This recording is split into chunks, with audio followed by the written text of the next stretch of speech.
Another way of looking at this paradigm shift I'm speaking about is to think about shifting from states of being into states of becoming. We are human beings, which sounds like fixed states. But if our experience shifts from one of being, from one of thingness, into states of becoming, because the universe is in a perpetual state of evolving and becoming. And when we can engage our lives in terms of our states of becoming, then it's alive, it's vibrant. We don't know what's coming in the next moment. But we're not hapless victims of what's coming in the next moment. We're fully participating in what's coming in the next moment. I'm not suggesting that our thoughts create reality. What I am suggesting is that our thoughts fully participate in creating that reality. It's not either or. That there is a wonderful, magical universe full of synchronicity, of which we become an inseparable part when we shift our worldview. Now, one of the great benefits of this new worldview that I'm sharing with you is it's full of meaning and purpose.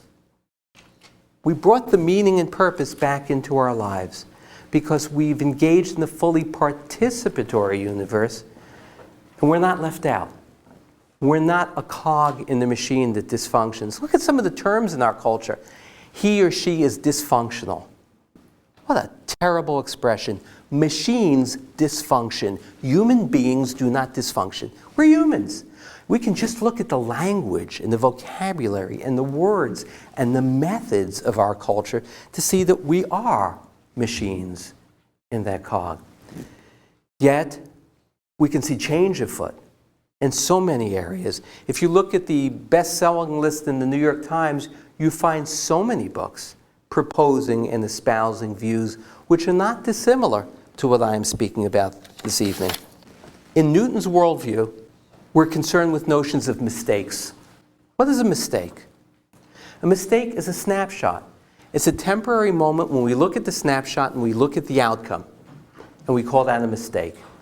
Yet in the new model of a flowing, moving, participatory universe, there isn't any such thing as a mistake, because the snapshot we take in that moment becomes altered and changed by the next moment. I'm not proposing this in the extreme, but the things that we labor over in terms of our lives, in terms of mistake, are rooted in cause and effect and predictability, and they burden us. So what I'm proposing this evening is that when we shift our worldview, when we begin to understand and appreciate how the universe is operating, and we begin to ask, what does that mean to me?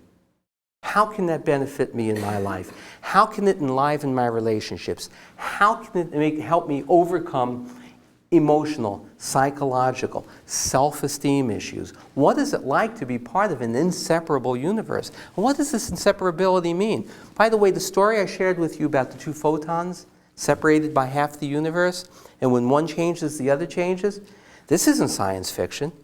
Look at what happens with identical twins. One twin is living in San Francisco and the other one's living in Paris.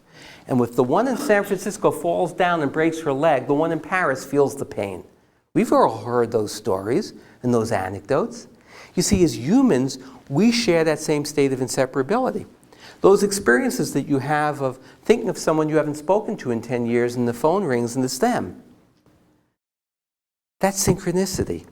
Synchronicity is alive and well and gives us meaning and purpose in this new worldview.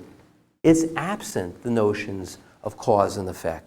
Now, cause and effect have certain parameters and certain experiences that are valid, but we miss the larger picture because we have learned not to think in wholeness.